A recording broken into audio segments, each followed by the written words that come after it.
Good evening and thank you for joining us for this FOF. Uh, Welcome to those people who have joined in person and also welcome to people joining online. I'm going to be talking about a topic which I am revisiting after 8 years. And it's a bit of a head scratcher topic. So I don't know whether at the end of the presentation there will be any takeaways which you can action upon. But nevertheless, it covers a lot of interesting things that are there. I hope people find it interesting. I'll be uh, covering specific companies, but those are definitely not buy, sell, hold recommendations. My very strong recommendation is you do nothing, neither buy nor sell. And we will look at why I say that. So let's dive into it. It's a sector which goes from one extreme to the other. At times, it makes people feel very happy, very confident, very elated, almost to manic proportions. And at other times, it drives people into depression. Both of these states, as you know, are not great states to be in for a normal person. And that is the reason why I recommend not to do anything in this space. So, if we rewind and if we look at the past history, uh, we go back to the previous NDA regime, not 2014 onwards, but much prior to that, at the time of uh, Mr. Atal Bihari Vajpayee, who was our prime minister then. And that time there was a ministry called the Disinvestment Ministry with Mr. Arun Shourie. At that time, the then government had decided that the business of government is not to be in business. Government is there to provide roads, railways, or the basic infrastructure, to provide law and order, to provide basic education, healthcare, defense and foreign policy, judiciary, all these basic services for humanity. They are not in the business of running hotels, running airlines, running a bread factory, making wristwatches, making photo films, and all sorts of things that you can imagine. So that time they decided that we will get out of uh, private businesses. Wherever private sector is doing a good work, why should government compete with them? Why should government be in that space? And they were making efforts over there. A few companies actually got privatized at that time, some listed, some unlisted. So Modern Foods, then the Centaur hotels that are there in Mumbai, these were in the unlisted space. Things like Hindustan Zinc in the listed space. So there were a few privatizations which happened. But again, a sector which they had promised they'll exit, and that was the uh, oil marketing company, at least one, if not more. That never happened. So people who were in HPCL, BPCL in the hopes of privatization have a sense of deja vu then when again there is a talk almost 20 years later about the same things being spoken about all over again. So there are periods when these stock prices just shoot up very dramatically, and there are decades where people keep on holding to stock and stock price goes nowhere, and some most of the time stock price comes down and people are nursing losses. And we have seen the 2007 period where crude oil had gone up to close to $150, and any commercial enterprise, even if they are not profiteering from a shortage situation, would at least cover their basic costs and some normal cost of capital. Here they were buying crude at higher prices and they were selling petrol and diesel at losses. Why? Because government told them to do so. So all sorts of things have happened in this space. We have seen uh, companies like MTNL, which were blue chip stocks and which were the favorite port of call for FIIs coming into India at one point in time. This was in the 90s, to virtually becoming irrelevant companies, close to bankruptcy if you really dig deep. So it's been euphoric highs and very depressive lows. So this is what I was referring to. This video is still there on YouTube. Uh, it was 8 years ago, as I said. So that time we raised the question, are PSUs businesses or are they social enterprises? If you buy shares of a PSU, should you get ATG benefit in your income tax return? Effectively. So, uh, and the talk was based on a book which had been published at that point in time. So it's a very interesting book even today, despite it being 8 years since that talk, and this was the book. The book was by a person who worked in Air India, and he had a close insight into the workings of Air India. And there were a lot of behind the scenes discussions in this, and it makes for interesting read, uh, not just for tracking or understanding the business of Air India, but understanding how PSUs work.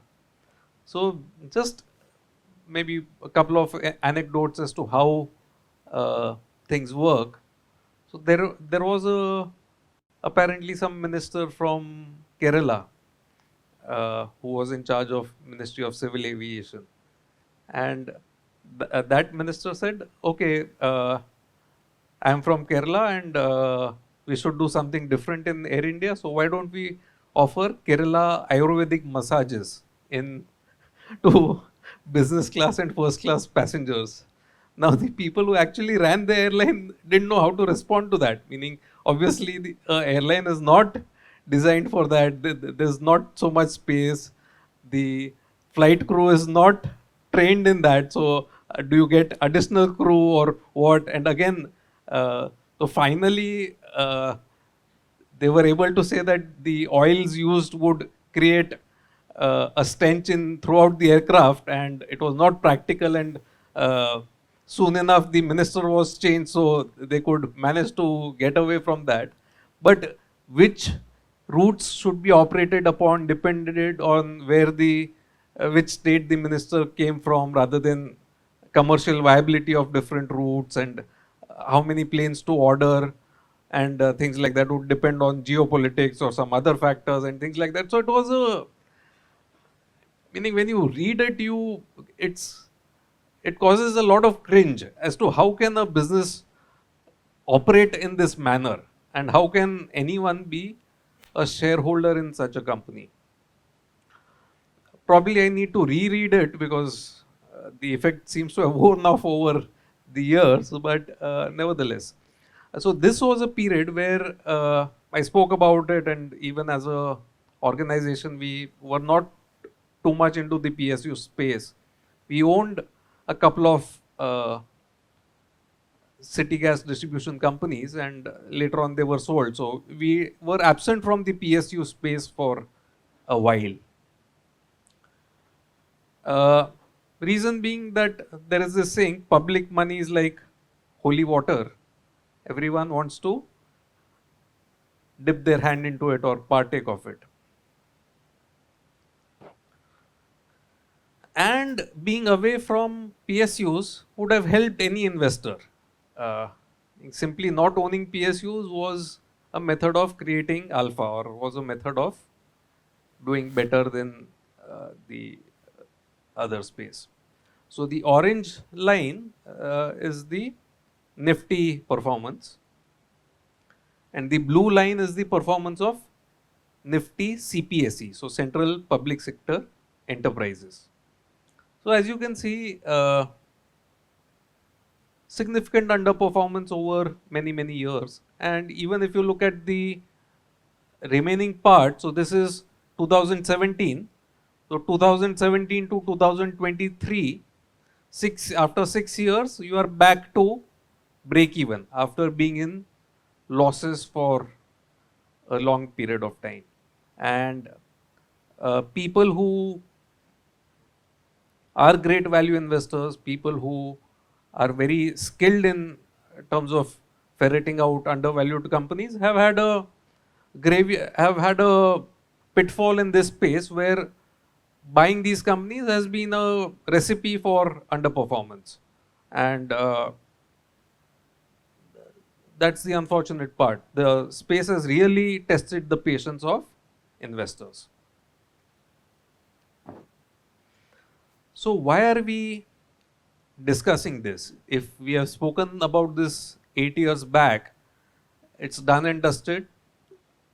Just don't own the space. Sometimes it will do well for a short span of time. Then again, it will start underperforming. Just stay away from such companies. Simple, right? So what causes us to discuss this space again? I'll just play a clip. And interestingly, this clip is from May 17, 2020. So it's almost 3 years back. I'll just play the clip and then we'll discuss about this clip. A major step in that, we would like to announce a public sector enterprise policy. An Atmanirbhar Bharat needs a coherent policy. All sectors will be open to private sectors also. Public sector enterprises will continue to play an important role in defined areas.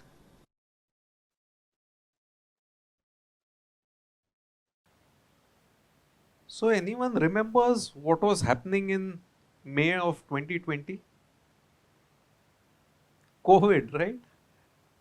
At a time when when countries like US and other, meaning European Union and rest of the world was announcing stimulus and bailout packages for maybe airlines or cruise liners and all, we were announcing a public sector enterprise policy in 2 languages, so English and Hindi. So there were daily press conferences and all of that. So people were tearing their hair apart. What will be the impact of COVID? When will the lockdowns end? This press conference I heard in my t-shirt and track pants on my living room sofa, locked up at home, and where meaning multiple stocks would be in lower circuit, and we were tearing our hairs apart, meaning the world was in turmoil and this announcement was. So this was a period where people were worried about a ton of things. Firstly, whether humanity will survive the virus or not. And at that time, who's bothered about whether private sector will be allowed in some sectors or things like that. So this was there at the back of the mind, but I didn't pay much attention to it. And again, there have been so many false starts in this space that again, probably all words and no action, and at that time not much attention was paid to this. So after in this they had said that PSEs will be in certain strategic sectors. PSEs will be privatized. This was the first time they used the word privatized. Otherwise, even saying the word was taboo. Even in Vajpayee era, they just used disinvestment, although they were privatizing. The word privatization was virtually banned. And this is the first time in my memory they actually went out and said we will privatize. They said we will announce a policy down the road as to how this will be implemented. And no one paid attention. So next day's business papers, they should have been the headline full half page, but coverage obviously was COVID at that point in time. Actually, they went out and announced the policy down the road. So it's not that just the press conference happened. This is a screen grab from the policy.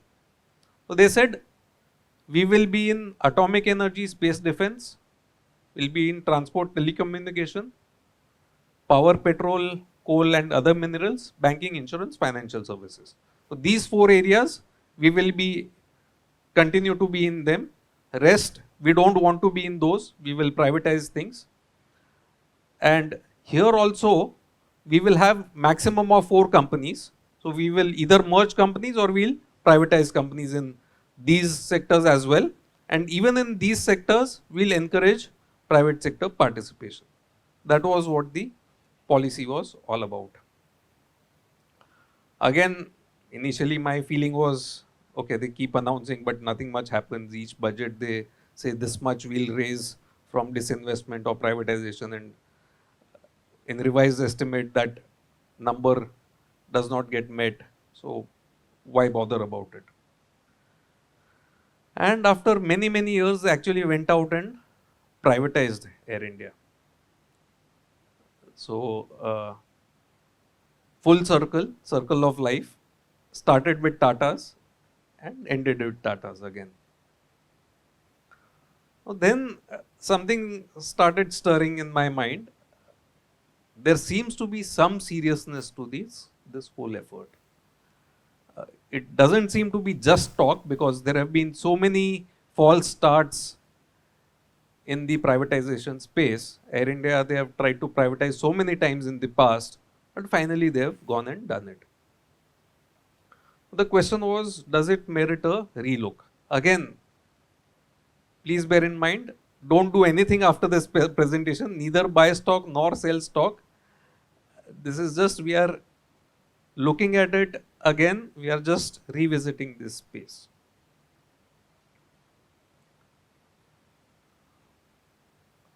Then these kind of news stories keep coming in the paper, different companies keep getting mentioned, BPCL, Shipping Corporation, IDBI Bank, BEML, Pawan Hans, Neelachal Ispat.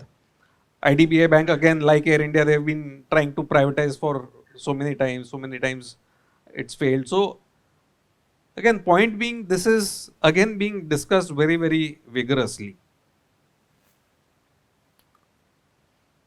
So these kind of stories keep coming up.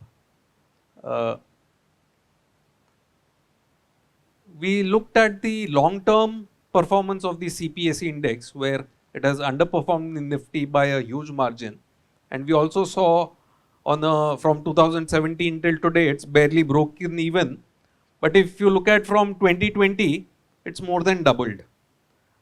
Possibly on the back of some of these announcements or statements of intent and things like that. So something is stirring in this space. Let's look at what happens. And again, we will be discussing this company.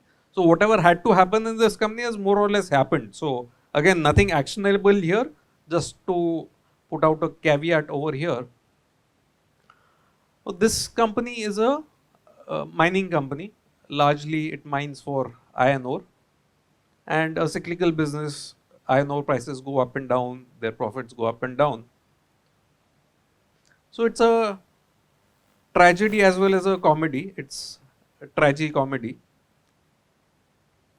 It had a market capitalization of 32,000 crores just 6 months back. Okay. And out of that 32,000 crores, they had spent 21,000 crores on setting up a new steel plant. So the iron ore business was just 10-11,000 crores effectively. If you give full value, they could have paid out that 21,000 crores as dividend to shareholders. They did not do it.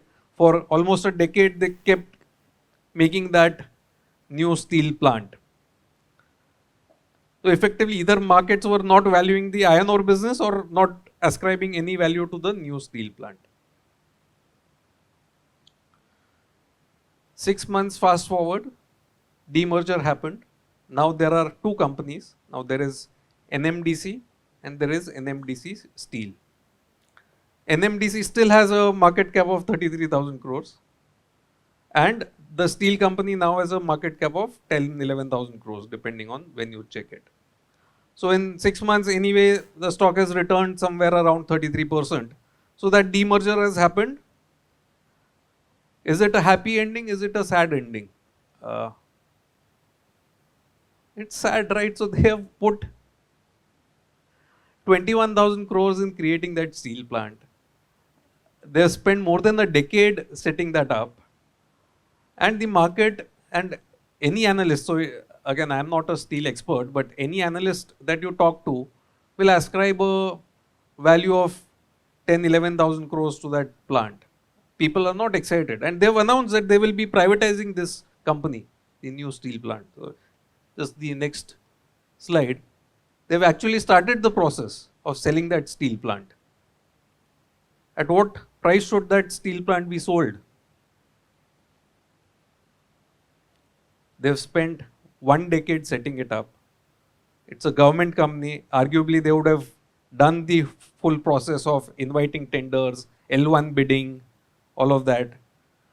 They have a 140 crore 140 kilometer pipeline from the iron ore mine to the steel plant to transport that iron ore so that there are no delays and transportation cost is optimized. The plant is just about to start somewhere this month or in a few months' time. So either they are completely stupid or market is completely stupid or some combination of the two. But so again, the people who bought it pre-demerger are reasonably okay with it. But this is the kind of capital misallocation that happens, and where government, the same parties, the same NDA, almost 2 decades back decided that we should not be in the business of business. Even after that, they spent so much time and effort setting up a steel plant, which now people are ascribing just half the value of what they've spent, ignoring the interest cost and the land acquisition, the approvals, the clearances, all of that they've taken. That is it a happy ending or a sad ending? I don't know. Again, there's nothing actionable here. So I'll just take you to a website which is there. I came across this website only when I started working on this presentation, but it's a phenomenal website, bsepsu.com. It's run by Bombay Stock Exchange, and it has a wealth of data. So anyone interested in tracking this space should definitely check this one out. There are 66 listed central public sector enterprises on BSE, BSE and NSE. There are 17 banks, public sector banks. There are 6 state PSUs, and there are 11 which are classified as others. Here, others would mean central plus state JV or some kind of JV, or where PSUs have promoted a company and government does not have direct ownership. So this is largely the universe, 66 plus 17, so 83 and 89 and roughly 100 companies. So that's broadly the universe we are talking about. It accounts for around 7.5 to 8% of the overall market cap, and at depressed share prices, obviously, the stocks haven't done much over the years. If you look at the companies as a percentage of profit pool, they would be much bigger because these companies don't get a decent valuation. In terms of market cap, they are just about 8%. And there's a huge list. So in oil, gas, chemicals, there are all these companies which are there. Familiar names, nothing much to talk about here. A list of railway PSUs, defense PSUs, mining and metals, power. So something could work out here. Either there could be privatization or there could be mergers and acquisitions and stuff like that. However, it's not a sure thing that something will happen, because coming year is again an election year. There may the decision making process may slow down. Privatization is not popular, especially with the employees. So many times there are agitations, there are court cases filed, state politicians come into picture and things like that. So again, don't hold your breath. There have been many false starts. So for every one Air India that gets privatized, there are plenty of others which do not get privatized. So you have to keep that in mind. So we will discuss a relatively tiny company and where there is almost a 2-decade history behind it. I don't know how many people have heard of this company. Anyone in the room who's heard of it? 1, 2, 3, 4, 5, 6, 7, 8, 9. So yeah, roughly 30% of the people in the room have heard of this company. And this is a audience which is very closely associated with the stock market. So it reflects on what is happening, right? So a lot of people have not even heard about it. Again, don't buy this because nothing has happened. If you buy it, all you will get is Tariq pe Tariq. Again repeating, don't buy it. So this is the history. In February 2002, a company then called Videsh Sanchar Nigam Limited was privatized. This is the previous NDA government. At that time, the VSNL was privatized and VSNL had surplus land with them, which was to be demerged and put in a new company so that the new buyers don't get unjust benefits and the erstwhile shareholders can benefit from the surplus land. So this was in 2001, 2002, somewhere thereabouts. So finally, the government exited VSNL, now called Tata Communications. So they got their money back. They earned decently even from the residual shares they were owning. But no one knew what happened to that surplus land that was demerged uh, almost 2 decades back. So that became this company, Hemisphere Properties India Limited, the demerged land of VSNL. So this is the situation as on date. On the date when I made the presentation, stock price was 98 rupees. Today it is 88 rupees. That shows you the direction in which it is moving. So at that time, the market cap was 2,800 crores. You can knock off further 10%, 15% from this, right? So that is the market value of this company. As you can see from stock P, there's nothing mentioned. ROC is negative and ROE is negative again. So nothing much seems to be happening to this company. So these are extracts from the annual report of the company. The company was incorporated in 2005. So after demerger from VSNL in 2002, it took 3 years just to incorporate the company. Sorry. 2005, the company was incorporated. It took them another 15 years to get listed. The company got listed in the markets in October of 2020. Again, this is again in the COVID period, right? After the COVID period. This company has land in Greater Kailash, which is a upmarket area of Delhi, roughly 70 acres. Chhattarpur is where people have their farmhouses. They have 58 acres there. Chennai, 53 acres. Pune, they have a huge parcel of land, 524 acres. Kolkata, 35 acres. So this is the land that this company owns. And thankfully for us, they have done a valuation for us of what each parcel of land is worth. And they say the total land value is 10,600 crores. Even if you are feeling tempted, don't buy this. Please. Please listen to me, don't buy this. Right? I'll tell you why.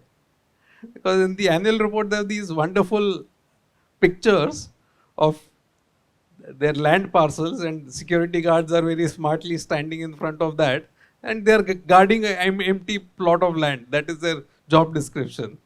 Just make sure that no one goes in the land and creates a slum over there. That's their only work, and that's all the company does. They religiously guard the empty plot of land for decades.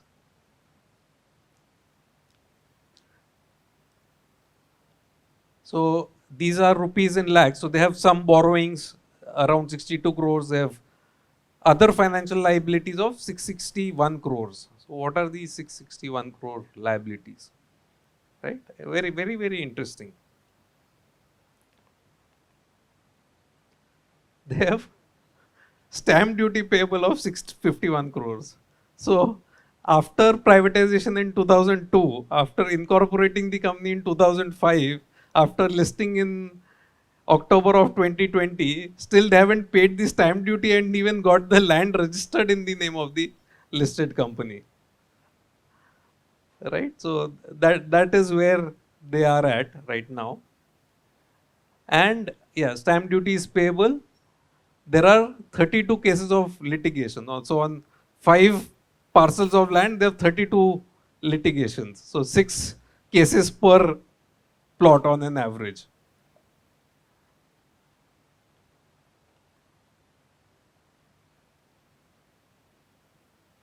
So the last year, what did they do?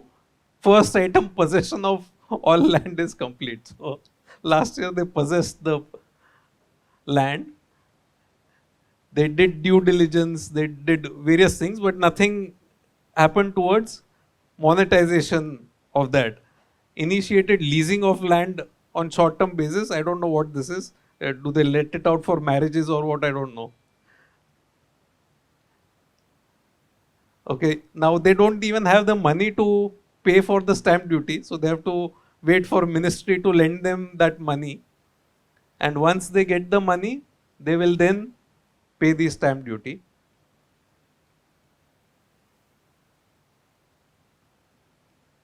The locality is in a predominantly residential zone. The land parcel could be developed.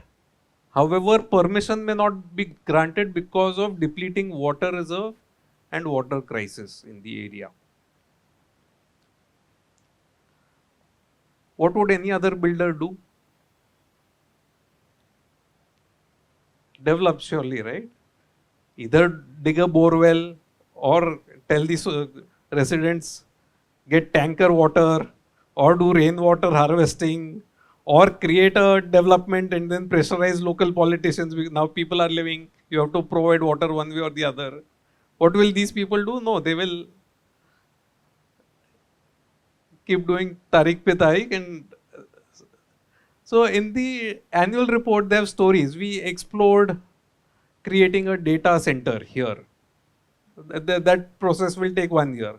After finally evaluating it, we felt that data center was not an appropriate use of this land. So that we have shelved. Now again, next year. Then they will say we want to develop farmhouses. Then they'll say no, instead of that we'll do something else. Then they'll say, oh, this is a good residential area, we should develop residences, but water availability may be an issue. So all these things keep happening. So net over here, these are companies which look very, very attractive on asset valuation. But you don't have any idea of what will happen, when will it happen. So many a times you buy shares now due to your good karma. In your next life, you may benefit from owning a PSU in this life. So that's the way. If only you believe in rebirth, probably you can act on the presentation here. So we'll again go back to the one slide that was there. This is the graph of Hindustan Zinc. Adjusted price, and this would be adjusted for bonus splits, whatever. Adjusted price prior to privatization was 2 rupees per share, and post privatization it went up to 335 rupees. So that is the promise of cheap assets and of privatization. And the pitfall is it takes 15 years to get listed. It takes many more years, probably a decade, to pay the stamp duty and then finally decide what is to be done. So that is the kind of extreme scenarios that can happen. In this space, you have monopolies or people who are well entrenched into certain businesses. So Container Corporation obviously has all those depots and railway linkages which are very difficult for a new entrant to uh, acquire. The oil marketing companies have petrol pumps in prime localities of city. Even if you can argue that on highways it's easy to replicate or someone else to come in, but there is no land available in cities for creating oil marketing infrastructure. Defense PSUs have all those security clearances and linkages with the Ministry of Defense to benefit from any positive action that is taken. All these mining companies have the land clearances, environmental clearances in place. They will not face any agitations from local residents if they start business. So they have all these benefits working in their favor. The assets are extremely cheap as compared to the replacement cost or their book value and things like that. We have seen different countries go through their privatization process. So in UK, for example, Margaret Thatcher came out and privatized a lot of PSUs, and that really brought up the economy and changed the way business was done. Here also there is always that promise, but again many a times things get delayed due to one reason or the other, and people who are holding these companies tend to get stuck in. So what is the takeaway from today's session? I would recommend not to get too aggressive in this space, but once in a while you will see some thing happening where it's not just words, but there are concrete actions which are being taken by that specific ministry or by that company. And if you don't anticipate too many hurdles going forward, then you can treat this as something of a special situation where it may not be a buy and hold forever, or these may not be great compounding machines in that sense where they do great capital allocation or do some innovative business thinking. But you will have these short periods of time when the prices can spurt meaningfully. But you have to keep watching that space. It's a space with a lot of undervalued companies, but pitfalls as well. So that's what I wanted to convey today. Happy to take questions or comments. Thanks. Hi Rajiv, thank you for the presentation. One first question, so what got you convinced to take an exposure to the PSU space? One was the actions matching words. So words were definitely there, but we have seen some actions which are being taken in terms of demergers, in terms of inviting expressions of interest for privatization, change in the capital allocation policy. So again, one thing I missed out on talking about in the presentation was the difficult decision to merge PSU banks, which again was not a popular decision. There was a hefty opposition from the trade unions and things like that, but they've actually gone ahead and absorbed a lot of the weak PSUs in the stronger PSUs and the managerial culture has changed to some extent. It may not be a very customer friendly culture yet, but at least the credit culture has changed in terms of people being made responsible for the kind of lending that they do and things like that. So that was one reason where I saw things are changing a bit. The other thing was that on the valuation side, probably things have gone too extreme. This whole thing about being underweight PSUs and buying quality companies at any price, that got taken to extreme. So the quality companies became very, very overvalued, and a lot of the PSUs went to almost to double digit dividend yields and mid single digit price earning multiples, and again where there was volume growth, pricing growth, and some management change. So yeah, to that extent, some baby steps we have taken in terms of investing in that space. But the sectors that you have exposure to seems to be on the list which government do not want to divest. So that is So that's an interesting question. Actually, the list has been made so broad encompassing. So although there are only four light items, if you look at the list of PSUs, virtually everything is covered in those four items. So 1, 2, 3, 4, 5, 6, 7, 8, 9, 10, 11, 12, 13, 14, 15, 16, 17, 18, 19, 20, 21, 22, 23, 26. Again, so almost 60, 65 companies are covered right here. So the sectors were selected in such a manner that ultimately they have to uh, privatize very few companies. But even here you could see M&A, or in some cases you could see some JV kind of arrangements. So coal, for example, we have this situation where we are a country with a lot of coal in terms of our natural resources, but at the same time we import a lot of it. We don't have metallurgical coal or coking coal as it's called for making steel, etc. But thermal coal we have, coal which we use to generate power. But even that we have been importing quite a bit of it, and at much higher prices as compared to domestic prices. Now, last year there was this big shortage of coal and power, and power prices had gone up quite dramatically.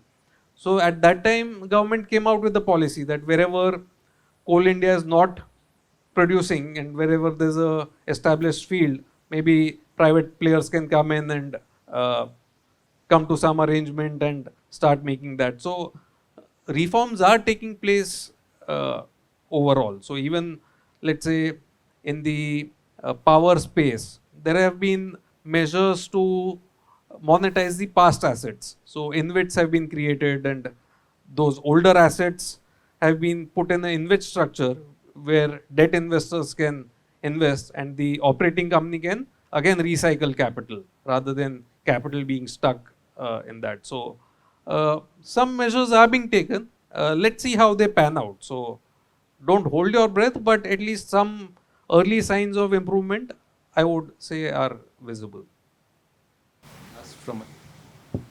last from my end. So one of the concerns that usually people have with PSU is government will use it for its own benefit or social enterprise, like it said. But usually such large impacts are in your tier 1 companies, your BPCLs, ONGCs, who are asked to kind of, say, Coal India, who are asked to do certain things. Maybe then, and because everything is priced with the same stroke of brush, does it then make sense to go which are not so important for the government, which are smaller? So, as an example, not look at Container Corporation, but look at, say, your IRVL or RITS or whatever those is. Just your thoughts.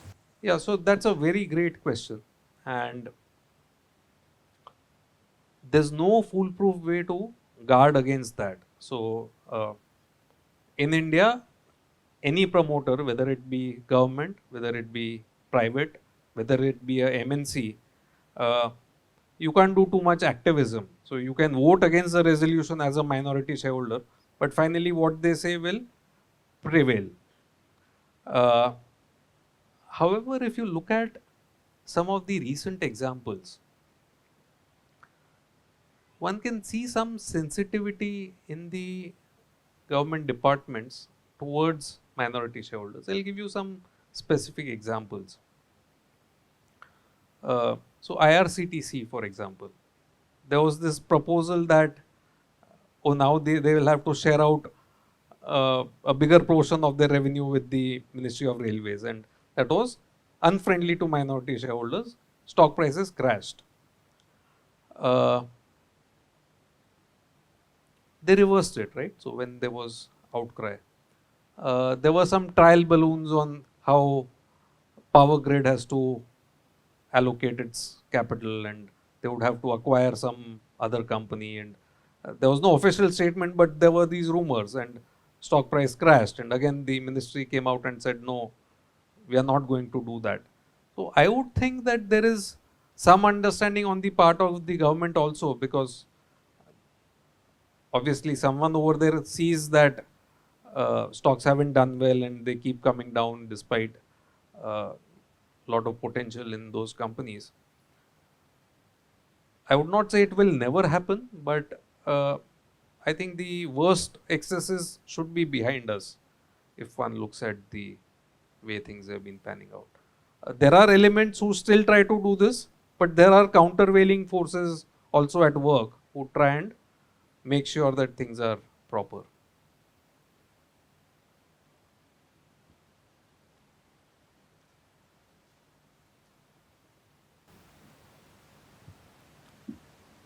Rajiv bhai, very good presentation.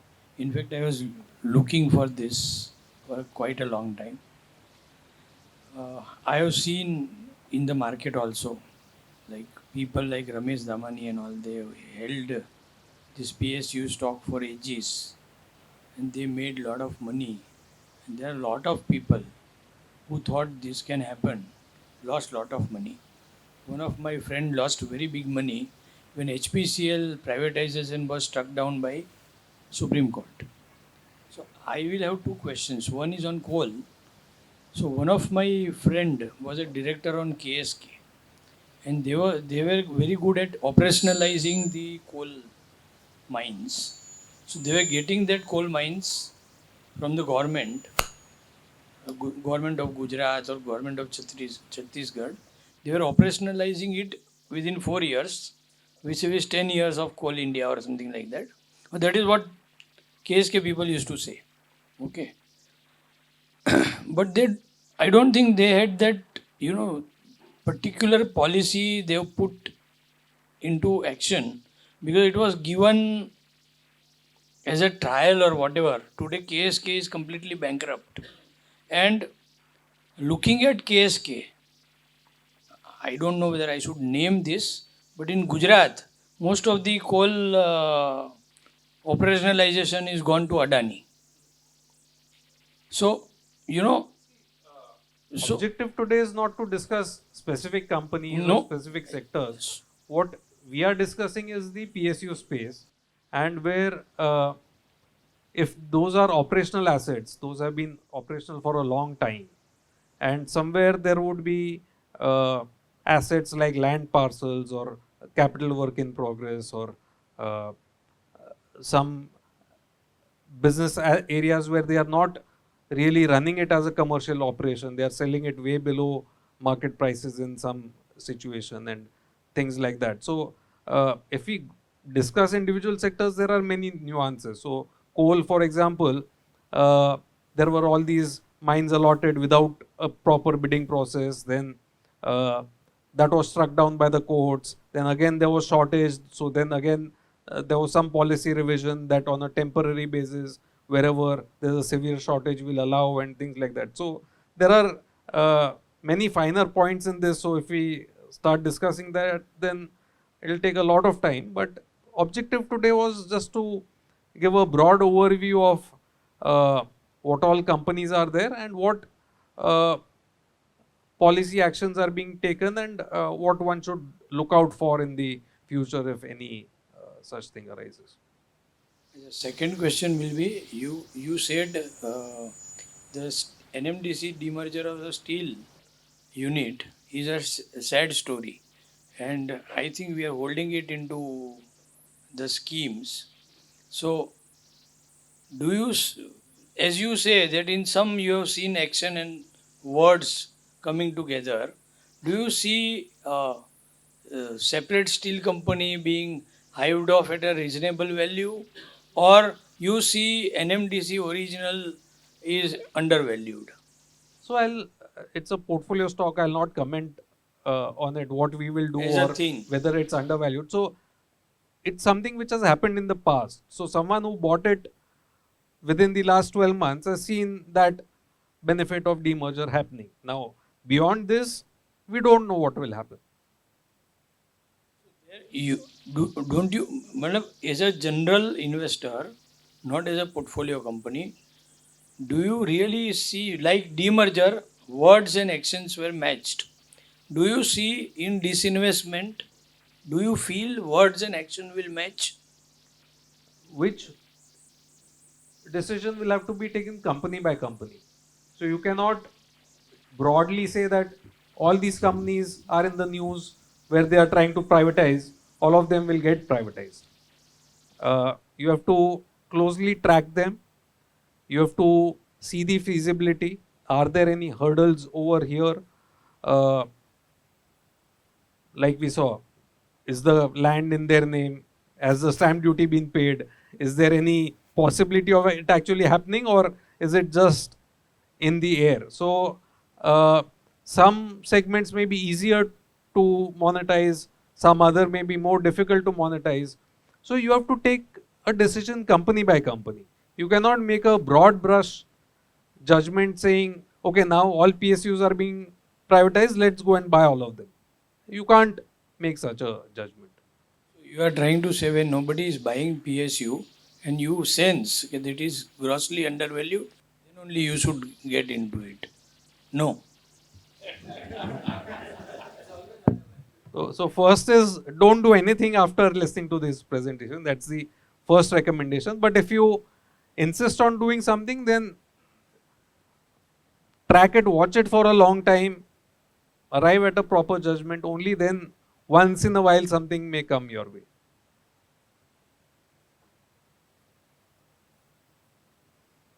I don't have a question. I have something to comment because I track the space. Uh, Two things. One is that while all PSUs have been hammered and undervalued, and people just fold hands and look away, I think every PSU had a particular reason why it was hammered, or the reason, the cause of why it was not working. Like for a simple example, the PSU banks, it was mainly the NPAs and misallocation of capital, and probably not everywhere the Air India incident was applicable for a lot of these PSUs. So once you probably analyze those particular specific points, and you will probably get answers over time, whether there is that something is working out. Like in the PSU banking space, it worked out where they cleaned up the NPA books and probably they worked around things. So and in some of these oil and gas space, because a lot of these sectors are strategic. Like for example, just the other day I was reading about the need for a petrochemical plants in India, because of the strategic nature of the industry. So I think the tailwinds are high. The another tailwind that I have seen over the past 2 years in the commentary of them is because of the diplomacy and because of the geopolitics, they have been pushed to increase their export shares in third world countries, or in countries where India has good diplomacy, specifically in the railway space and the mining space. Something probably taking a clue from China or something. So these are the two factors that one needs to consider. Okay. Are the points made in Dissent of Air India generalizable across companies? I think the answer is yes. So if you have not read it, I would urge you to read the book. Let's take some of the examples over there and see parallels in other sectors. One common thing across PSUs is that by and large, they are not customer friendly. Right? So PSU banks may have cleaned up their act, but are they the most customer friendly organizations to interact with? Answer is no. Is decision making at a rapid pace in a rapidly changing sector? Answer is no. So MTNL and BSNL were the incumbents. They came from a monopoly position. They should have won in the mobile telephony space. They had the cheapest plans also. And in some cases, BSNL had coverage where the private sector did not have coverage in terms of mobile network coverage. Still, they have been losing market share month after month, year after year. They were given 3G licenses, I believe, for free, where other people had, or they were given as a nomination. They did not even have to participate in the auctions. But still, it was a botched rollout. Are they anywhere there in the 4G or the 5G space? They are not there. So, if you read the book, it's not just about Air India. You can see, oh, this happened in banks, this happened in insurance companies, this happened in telecom. In sector after sector, you will be able to draw parallels. So, will they ever be great businesses? I don't think the answer is yes. At best, these can be opportunistic purchases where you invest for a valuation re-rating or some specific trigger to come about, and then you have to exit it. Can you hold these for 10, 15, 20 years? I don't think the answer is yes. But I agree, a lot of these are strategic in nature. So some of them purely on account of national security considerations, they will have monopolies or quasi-monopolies and nominated rights and things like that. So a BARC or a ISRO or something, those you can't really have anyone coming and starting a competing organization over there.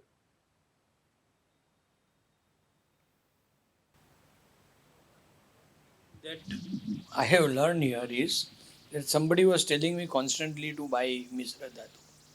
And they were telling me this is a new metal and this will happen. But after listening to your presentation, the product may be superior, but it all depends on how the company and their masters decides. So it is not like investing in any other private companies, and we will have to solely depend not only on the superiority of the product or the services they are in, but we will have to really look at whether those companies masters are running it properly or not. And I don't think that is possible in PSU because government changes and policy changes, even same government changes the policy. Yeah, so one helpful thing that I have found out is going with the worst case scenario. What is the worst that can happen in this company? So you assume all the bad things that are going to happen and then say after all this is what this company will earn and this is what the market cap is, and am I comfortable doing that? And if all the promised upsides don't come about, then where do I stand? Okay, please go ahead.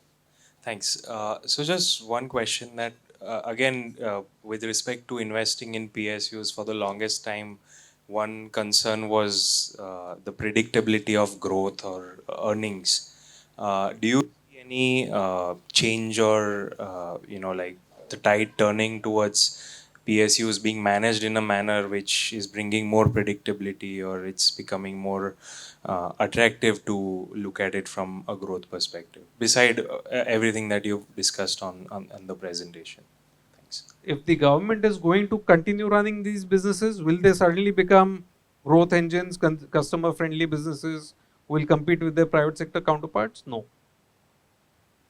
There has to be some ownership change or some special situation or some monetization drive for you as a shareholder to earn that kicker. Otherwise, you will continue to get your typical dividend yields and normal small amount of profit growth. So that should be your base case scenario. If any monetization happens, that's an additional kicker.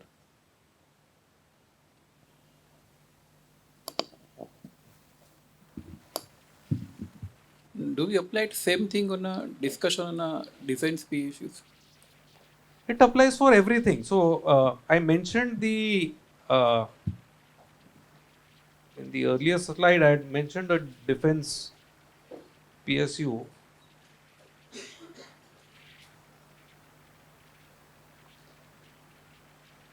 This Tatra trucks. If you read about that, it's crazy. So one of the PSUs in India was assembling the truck, essentially what is referred to as screwdriver technology. And can we not make trucks in India? Of course we can make, but for some reason we were importing it. And we were importing it from a shell company, which was buying from another company, leaving a huge markup, which was kept abroad, and we were buying overpriced equipment. And did the PSU have great technology or great advantages and things like that? No. So, in fact, if the sector is opened up and if actual tendering and level playing field comes about, then sometimes it may be disadvantages to the defense PSU. So I wouldn't say automatically they become winners, but this whole trend towards Make in India and towards saying that increasingly we will not be the largest arms importer in the world, we want to make our own defense stuff in our own country, and we will encourage local enterprise, be it PSU or be it private sector, to make in India. That's overall a positive, but again, how things pan out will depend on company to company factors, specific sector to sector, so subsector to subsector. So what may work in light arms may not work in missile guidance, may not work in something else. Or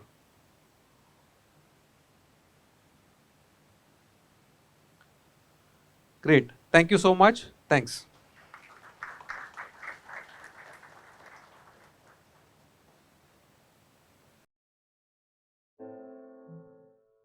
Whenever things got rough,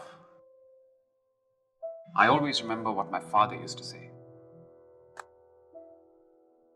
Running a business does test a man, my son. There are ups and downs, glorious highs, and sometimes a low that leaves you feeling defeated. The character of a man and the character of a business are not very different, are they? Yes. But when the chips are down, we must stand up, dust ourselves off, and motor on. Volatility. It's a funny thing. It makes you question yourself and wonder if you've made all the right decisions. Sure, you can question some of your decisions, but stay steadfast on your goals. Dad always said, there are no shortcuts and no quick profits. There are no free lunches, are there? There is only one right way. At PPFAS, we think like Rahul and his father. That volatility is a fact of running a business. And buying equity shares is like owning a part of that business.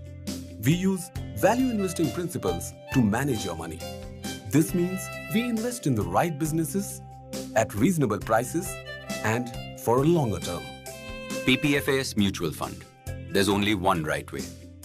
Mutual fund investments are subject to market risks. Read all scheme-related documents carefully.